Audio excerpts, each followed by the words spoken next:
우리는 지난 2주간 새생명 전도 축제를 가졌습니다. 주변에 있는 분들을 우리가 작정하고 대신자로 작정하고 또 위에서 기도하고 그러던 중에 그분들을 교회로 초청하여 함께 예배를 드렸습니다. 이 터닝포인트 질문지를 통해 본 참여한 분들의 반응은 다양했습니다. 그렇지만 많은 분들은 하나님의 사랑을 느꼈고 내가 예수님의 구원이 필요한 죄인이라는 사실을 깨달았다고 말했습니다. 이것은 하나님의 특별하신 은혜입니다. 왜냐하면 믿음은 하나님께 속한 것이기 때문입니다. 우리가 믿고 싶다고 해서 믿어지는 것이 아니라 이것은 하나님의 은혜이죠. 하나님의 은혜로 우리가 믿음 생활 하게 되는 겁니다. 그래서 이런 분들의 믿음 생활을 돕기 위해서 오늘부터 믿음의 대상이신 하나님, 그리고 예수님, 그리고 성령님에 대해서 말씀을 드리려고 합니다.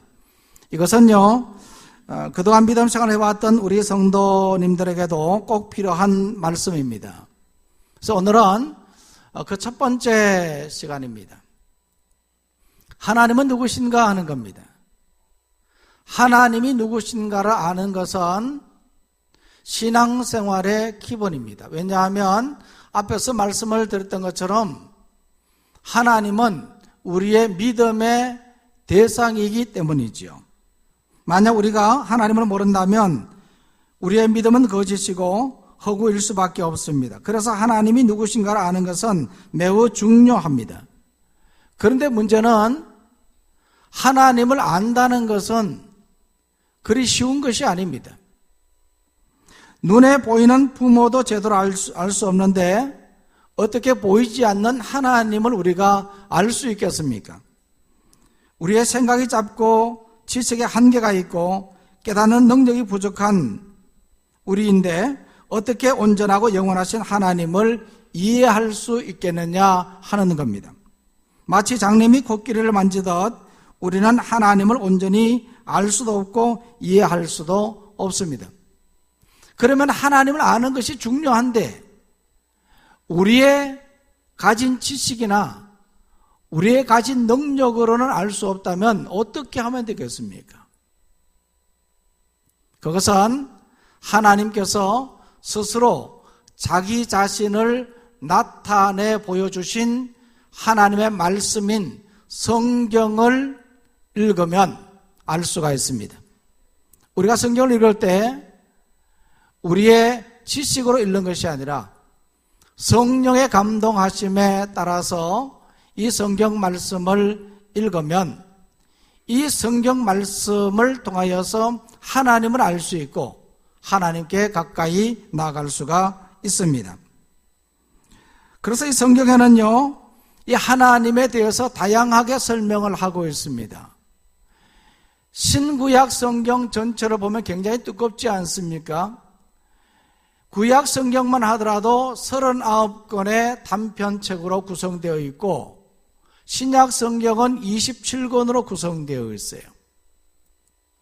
그러니까 66권의 책으로 구성된 것이 성경인데 이 성경에 보면 하나님에 대해서 다양하게 설명하고 있어요. 우리가 하나님을 알 수 있는 방법은 우리의 체험이나 지식으로는 부족하다 그랬어요. 이 성경 말씀을 통해서 하나님을 알 수 있는데 이 말씀을 통해서도 사실은 하나님을 다 알 수가 없는 거예요. 너무나 다양하게 하나님에 대해서 표현해 주고 있기 때문에 그렇습니다. 구약 성경 제일 처음에 성경책이 창세기잖아요. 이 창세기 말씀만 하더라도 하나님에 대해서 10가지 이상으로 표현을 하고 있습니다. 그래서 이 10가지를 다 설명할 수는 또한 없습니다. 그런다고 해서 우리가 하나님을 다 알 수 있는 것은 아니지 않습니까? 그래서 오늘은 하나님에 대해서 제가 3가지로 이 성경 말씀에 이 창세기에 나타난 하나님에 대해서 3가지로 말씀을 드리려고 합니다. 먼저는요, 하나님은 창조주이십니다. 하나님은 창조주이십니다. 창세기 1장 1절 말씀 우리가 읽었지 않습니까? 자, 창세기 1장 1절 말씀 다 같이 읽겠습니다. 시작. 태초에 하나님이 천지를 창조하시니라. 자, 1절 말씀은요, 참 중요한 말씀이죠. 처음 시작되는 이런 말씀이기도 하고요. 흔히 오늘은 빼빼로데이라 그렇게 말해요. 11월 11일. 이 빼빼로데이에 창세기 1장 1절 말씀 우리가 보게 되는 겁니다. 자, 1장 1절 말씀에 보면 이 짧은 한 절 말씀이지만 이 말씀에는 4단어로 구성되어 있어요. 태초에 하나님이 천지를 창조하시니라. 그런데 이 4단어를 이해한다고 하는 것은 굉장히 어려운 겁니다. 먼저 태초에 그렇게 시작하고 있는데 이 태초는 이 세상이 시작된 시간을 말하거든요. 시간의 시작을 말하는 겁니다. 이 시간이 언제 시작되었습니까? 특히 이 지구가 언제 생겼고 우주가 언제 생겼습니까? 과학이 발달하고 또 많은 것이 이제 발전되는 그런 시대이긴 합니다만은 태초가 언제인지는 우리가 알 수가 없습니다. 두 번째 단어가 뭡니까? 하나님이. 앞에서 이미 말씀을 드렸던 것처럼 우리는 우리의 가진 지식으로는, 우리의 가진 능력으로는 하나님을 알 수가 없습니다. 그래서 예수님께서도 하나님의 뜻을 알지 못해서 겟세마네 동산에서 하나님의 뜻을 구했던 것이죠. 기도했던 것입니다. 이처럼 하나님에 대해서 우리가 알 수 없습니다. 세 번째 단어가 뭡니까? 천지를 그랬습니다. 이 천지가 얼마나 큰지, 그 범위가 어디까지인지 알 수가 있습니까? 알 수가 없습니다. 천문대에서 최신 전자망원경으로 보아도 천지의 끝은 볼 수 없습니다. 그 다음 네 번째 단어가 뭡니까? 창조하시니라입니다. 창조입니다. 창조. 이 창조의 비밀을 알 수 있는 사람은 아무도 없습니다. 과학이 발전하여서 복제술은 있다고 하지만은 창조는 불가능합니다. 단적인 예로 인공뼈를 만들고 몸에 살을 옮겨다 붙일 수는 있지만은 피를 만들지는 못한다고 합니다. 사람의 피를 만들지는 못하는 거예요. 뿐만 아니라 돋아나는 흰머리를 어찌할 수 없고 빠지는 머리를 막아낼 수 있는 방법은 없습니다. 이것이 인간의 한계입니다. 그렇죠? 염색한다고 하더라도 또 흰머리는 자라지 않습니까? 감춘다고 해도 안 되는 거예요. 막을 수는 없는 거죠. 빠지는 머리 잘 간수한다고 해도 안 되는 거예요. 다시 심었다고 해도 다시 안 되는 거죠. 이처럼 이 창세기 1장 1절 말씀 이 네 단어를 우리가 생각해 보면 우리는 정말 하나님 앞에서 부족함을 느끼지 아니할 수가 없습니다. 그래서 창세기 1장 1절의 이 말씀은 이해하는 것이 아니라 우리가 믿어야 하는 것입니다. 만약 우리가 믿지 못한다면 우주는 언제 어떤 과정을 통해 생겼고 우주의 신비와 자연 그리고 지금 우리의 삶은 무엇으로 설명할 수 있겠습니까? 천재 물리학자 스티븐 호킹 박사는 이 지구는 빅뱅이라는 하나의 큰 사건을 통해서 생겼다 그렇게 주장을 하고 있습니다. 그러나 이것은 그의 이론일 뿐이지 그것을 증명할 수 있는 것은 아무것도 없습니다. 그래서 수많은 과학자들이 하나님을 믿게 되는 것이고 수많은 의사들이 수술하기 전에 하나님께 기도하는 것이죠. 이것은 인간의 한계를 알고 있기 때문입니다. 천문학자 케플러는 신실한 신앙인이었습니다. 그런데 그와 함께 천문학을 연구하던 한 친구는 하나님의 존재를 부인하는 사람으로서 태양계란 그 자체의 힘으로 생성되고 견지되는 것이므로 누가 만든 것이 아니라 그렇게 이야기를 했습니다. 저절로 생기셨다는 것이죠. 그래서 이 케플러는 어떻게 하든 이 세상에 있는 우주 만물들은 다 하나님이 만든 것이라는 사실을 이 친구에게 알게 해주기 위해서 애를 썼습니다. 그러던 중 어느 날 태양계 모형을 실제 크기의 축소 비율로 만들어서 아름다운 색을 칠하고 별들이 빛을 발하며 빙글빙글 돌아가도록 만들어서 그 친구에게 보여주었다는 거예요. 그랬더니 그것을 본 그 친구가 깜짝 놀랐다는 겁니다. 이거 누가 만들었냐? 너무 잘 만들었다고 감동을 했다는 거예요. 그래서 케플러가 대답했습니다. 이거 저절로 만들어진 거야. 누가 만들어진 것이 아니고 저절로 이렇게 막 돌아가는 거야. 그랬더니 그 친구가 하는 말이 말도 안 되는 소리를 하지 말라고. 누가 만들지도 않았는데 네가 만들었지? 아니야.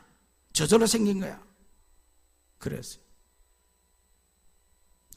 그래서 이 케플러가 그 친구에게 이렇게 이야기를 했습니다. 친구야, 이렇게 자꾸 보잘것없는 작품도 만들어 움직이는 사람이 있다면 이 거대한 우주 만물이 어떻게 창조주가 없이 생겨나고 어떻게 질서 있게 돌아갈 수 있다는 말이냐? 여러분들 어떻게 생각하십니까? 이것이 저절로 생겨졌다고 생각하십니까? 아니면 하나님이 창조하셨다고 믿습니까? 하나님이 창조하셨습니다. 하나님은 창조주 하나님이십니다. 그리고 지금도 계속해서 창조하고 계시는 분이십니다. 우리에게 이런 창조주 하나님을 믿는 은혜가 있기를 원합니다. 아멘. 우리가 신앙생활 하면서요, 말씀을 들을 때 아멘 하는 것은 대단히 중요한 거예요.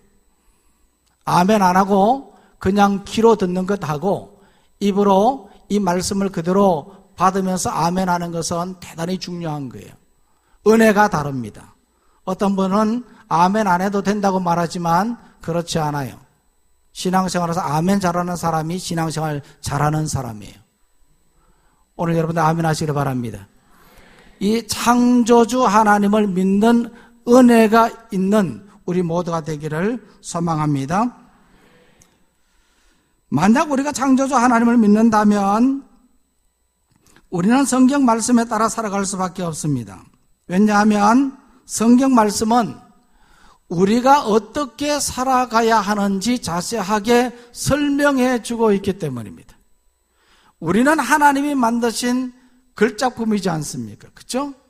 이런 글작품, 하나님이 만드신 이 글작품이 제대로 돌아가도록 하기 위해서 하나님께서 사용 설명서를 기록해 두신 것이죠. 그래서 이런 글작품이 이 사용 설명서대로 그렇게 살아가는 것이 하나님의 바람이고 하나님의 의도인 것이거든요. 이것이 바로 우리들이 살아가야 할 믿음 생활입니다. 오늘 우리는 이러한 믿음 생활을 하기를 원합니다. 창조주 하나님은 우리를 창조하셨고 그 창조의 의도와 섭리대로 그렇게 살아가라고 하나님께서 말씀해 주셨습니다. 뿐만 아니라 오늘 또 이 말씀에 보면요, 하나님은 전능한 분이시라 그렇게 말하고 있습니다. 창세기 17장 1절 말씀인데요, 다 같이 읽어보겠습니다. 시작. 아브라함이 99세 때에 여호와께서 아브라함에게 나타나서 그에게 이르시되 나는 전능한 하나님이라 너는 내 앞에서 행하여 완전하라. 하나님께서 말씀하셨습니다. 나는 어떤 하나님이라고요?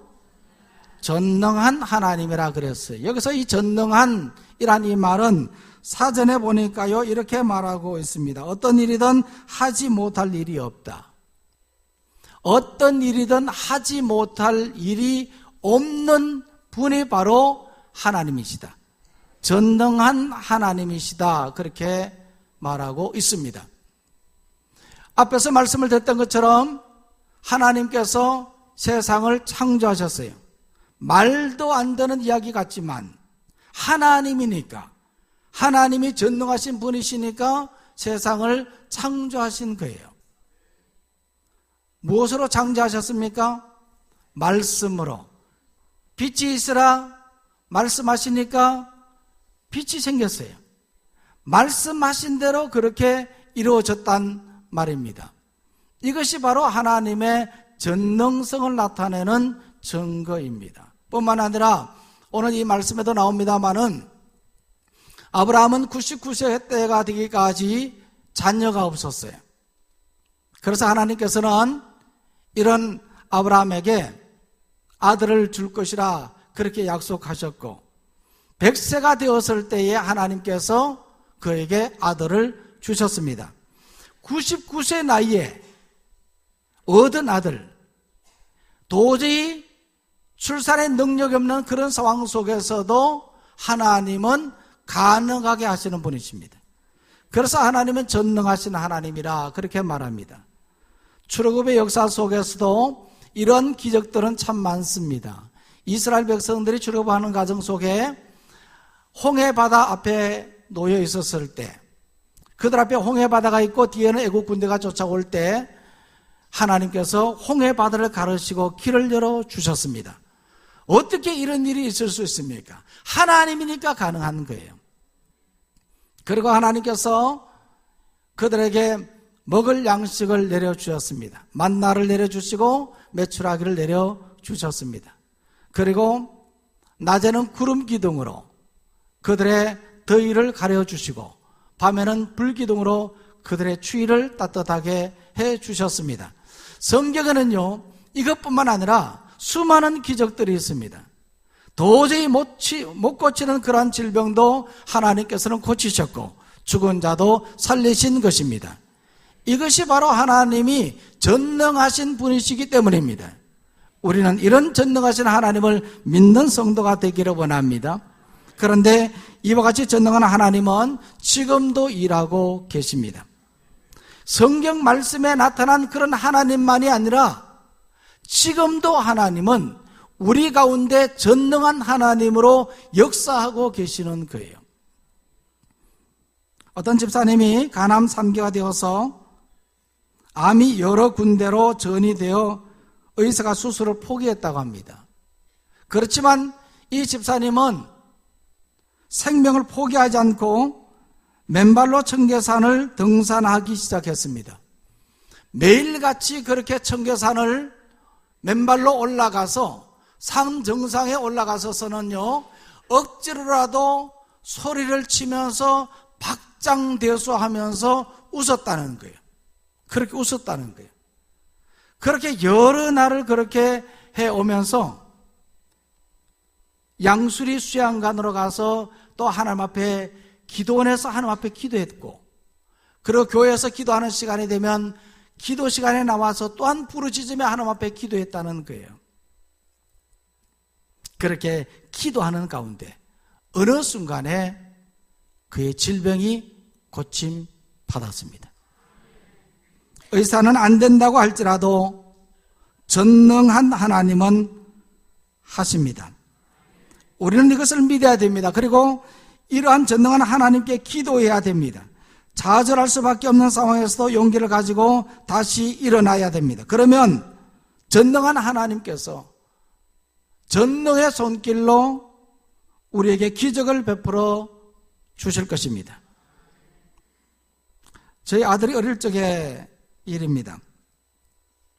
명절에 고향 가는 길이 막힐 때면 이 고속도로도 빨리 갈 수가 없습니다. 그래서 이제 천천히 운전해 가는데 그때가 되면 이 어린 아들이 아빠 자기가 운전하겠다는 거예요. 자기가 운전하겠다고. 그래서 때를 서서 아빠 무릎 위에 앉습니다. 그러면 운전대를 잡고 운전해 가지요. 운전해 갑니다. 여러분 절대 이렇게 하시면 안 됩니다. 운전해 가는데 근데 신이 나서 자기가 운전하는 줄로 알고 있는 거죠. 며칠 전에 물어봤더니 기억이 난다는 거예요. 그때는 자기가 운전하는 줄 알았다는 거예요. 알았다는 거예요. 누가 운전했습니까? 그 뒤에 아빠가 핸들을 잡고 또 발로 엑셀레이터와 브레이크를 탁 밟으며 조정하면서 지금 가고 있는 거죠. 프랑스의 화가 에밀 라누의 돕는 손이라는 제목의 그림이 있습니다. 여러분 이 그림을 보셨는지 모르겠습니다만은 이 할아버지는 손주와 함께 이제 노를 잡고 있습니다. 커다란 노를 잡고 함께 이제 노를 젓고 있는 거죠. 그러면서 이 할아버지는 손녀를 바라보면서 미소를 머금고 사랑의 그 마음을 담고 있는 것을 보게 됩니다. 모르긴 해도 이 할아버지가 손녀에게 얘야, 할아버지를 좀 도와줘, 그렇게 부탁했을 겁니다. 그래서 이 손녀는 할아버지를 돕기 위해서 배를 타고 열심히 노를 지금 젓고 있는 겁니다. 그러면서 이 배는 자기가 지금 열심히 노를 저으면서 자기가 노를 젓기 때문에 이 배가 지금 간다고 그렇게 생각을 하고 있을 겁니다. 근데 실제가 그렇습니까? 그렇지 않죠. 할아버지가 노를 젓고 있는 겁니다. 우리는 착각합니다. 내가 노를 젓는 줄 말입니다. 그러나 내가 하는 것이 아니라 하나님이 하십니다. 내 인생의 폭풍과 역경을 지나는 것도 나의 능력이 아니라 하나님의 손 때문입니다. 능력은 내게 있는 것이 아니라 하나님께 있습니다. 우리는 이런 전능한 하나님을 믿어야 됩니다. 내가 할 수 없는 것 하나님은 하신다. 사방의 길이 다 막혀도 하나님께서는 길이 있다 하는 이런 믿음, 우리 하나님은 전능한 하나님입니다. 이 하나님을 믿고 나가는 우리 모두가 되기를 소망합니다. 또 오늘 말씀을 바라보면요, 하나님은 훈련시키시는 분이시다 그렇게 말하고 있습니다. 창세기 15장 13절 말씀인데 다 같이 읽겠습니다. 시작. 여호와께서 아브라함에게 이르시되 너는 반드시 알라, 내 자손이 이방에서 객이 되어 그들을 섬기겠고 그들은 400년 동안 내 자손을 괴롭히리니. 하나님께서는 아브라함에게 내 자손이 400년 동안 애굽에서 종살이, 노예 생활을 하게 될 것이라 그렇게 말씀을 하셨어요. 하나님의 백성이 되었으면 호의호식하며 편안하게 잘 지내게 해 주셔야 되는데 하나님께서는 그렇게 하지 않고 400년 동안 이스라엘 백성들을 애굽에서 노예 생활을 하게 해 주셨어요. 왜 그렇게 하나님께서 하셨을까요? 그것은 그들을 훈련시키시는 분이시기 때문입니다. 하나님은 그들을 훈련시키기 위해서, 그 훈련의 목적은 강한 자가 되고 탁월한 능력을 갖게 하는 것입니다. 교회를 다니면 모든 것이 다 잘 풀릴 것으로 그렇게 생각을 합니다. 물론 우리의 신앙생활은요, 결국에는 다 잘 되는 겁니다. 그러나 교회에 나왔다고 해서 모든 것이 다 잘 되는 것은 아니에요. 그 이유가 뭐냐? 여기에는 훈련의 과정이 있기 때문입니다. 하나님의 훈련, 이 훈련의 과정은 힘들지만 이 과정을 잘 겪으면 염려와 두려움이 없어지고 형통한 삶을 살게 됩니다. 장교훈련은 사병훈련보다도 훨씬 더 강도가 높습니다. 그 이유는 병사들을 이끌 수 있는 능력을 가져야 하기 때문입니다. 아무리 탁월한 능력이 있다고 하더라도 훈련이 없다면 그 능력은 제대로 발휘할 수가 없습니다. 산을 정복한다든지 또 올림픽에서 메달을 따는 것도 마찬가지입니다. 오직 훈련만이 비결입니다. 저는 지금까지 훈련하지 않고 올림픽에서 메달을 땄다는 소리를 들어본 적이 없습니다. 메달을 따게 된 것은 피나는 훈련을 했기 때문에, 그 훈련 과정을 통해서 메달을 땄다고 고백하는 말은 들었습니다. 독수리가 새끼를 훈련시키는 방법 여러분 잘 아시지 않습니까? 제가 자세하게 설명을 드리지 않아도 여러분들이 잘 알 겁니다. 왜 어미 독수리가 새끼 독수리를 그렇게 모질게 훈련을 시킵니까? 높은 창공을 날라서 떨어뜨리고, 떨어지는 새끼 독수리는 어쨌든 떨어지지 않으려고 날개짓을 하는 거죠. 여러 차례 그렇게 반복을 하는 거죠. 모질다 할 정도로 그렇게 하는 겁니다. 그렇게 하는 이유가 뭡니까? 강한 독수리를 만들기 위해서입니다. 강한 독수리는 태어나는 것이 아니라 훈련을 통해 만들어지는 것입니다. 그래서 하나님은 우리를 훈련시키시는 겁니다. 하나님은 욥을 훈련시키셨습니다. 욥은 그래서 이렇게 고백했습니다. 나의 가는 길을 오직 그가 아시나니 그가 나를 단련하신 후에는, 하나님께서 나를 단련시키신다, 나를 훈련시키신다는 말이, 나를 훈련시킨 후에는 내가 순금같이 되어 나오리라. 순금이 그냥 나옵니까?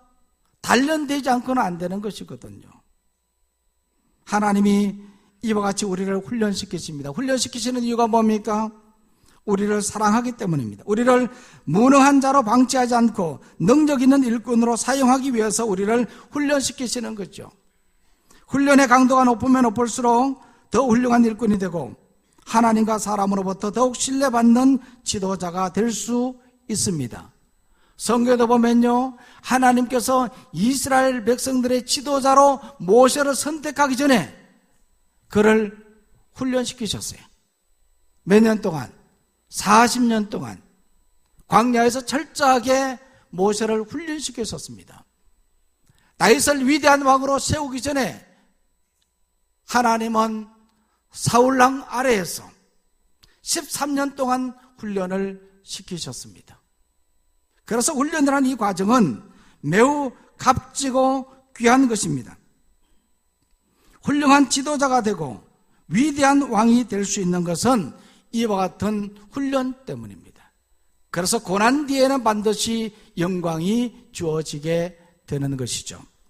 지난 금요일과 어제까지 1박 2일로 제8기 사역훈련반 국내 성지순례를 다녀왔습니다. 김제에 있는 금산교회, 흔히 기역자교회라 그렇게 말하잖아요. 그것과 전남 신안에 있는 문중경 전도사님의 선교지, 전도지, 순교지를 다녀왔습니다.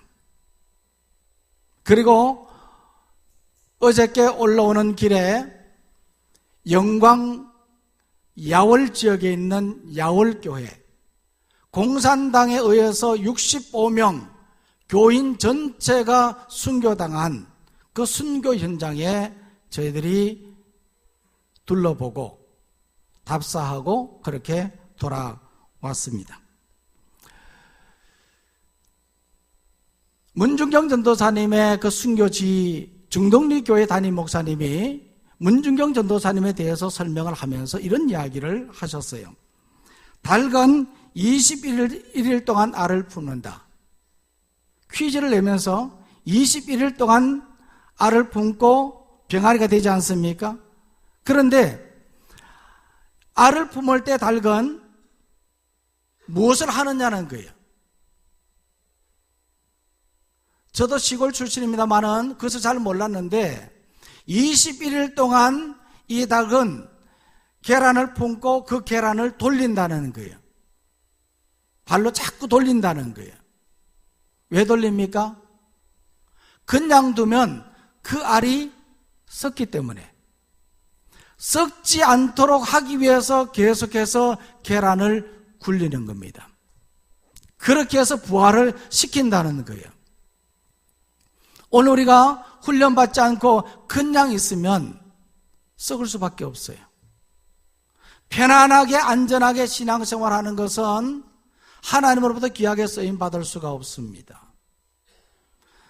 또한 문중경 전도사님의 긴영관에 갔더니 설명하는 그 목사님이 이런 말씀을 하셨어요. 훈련된 자만이 쓰임을 받는다. 한번 따라 볼까요? 훈련된 자만이 쓰임을 받는다.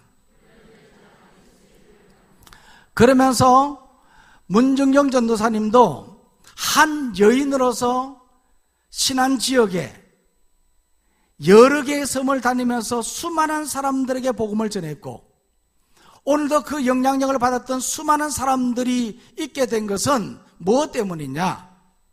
장석초 목사님이라는 분을 통해서 2년 4개월 동안 영성훈련을 받았기 때문이라고 했습니다. 훈련받지 않으면 안 된다는 거예요.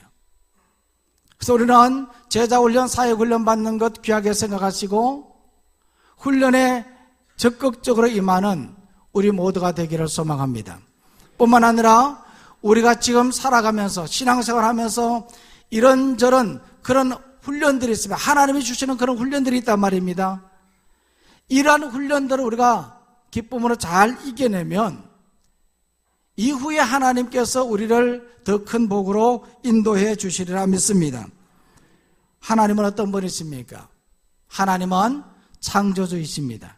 하나님은 전능하신 분이십니다. 하나님은 훈련시키시는 분이십니다. 이런 하나님을 알고 이런 하나님을 믿고 나가는 우리 모두가 되기를 간절히 소망합니다. 자, 오늘 말씀 생각하면서 함께 우리가 기도를 드리도록 하겠는데, 우리가 하나님을 알고 믿어야 돼요. 하나님을 우리가 어떤 분인지 알았으니 이 하나님을 알고 믿음의 확신을 가지고 살게 해달라고 여러분 기도하시고, 영적인 삶의 능력을 달라고 기도하시고, 육신의 질병이 치유되게 해달라고 이 시간 간절한 마음으로 소리내어서 기도하겠습니다. 하나님 아버지 감사합니다.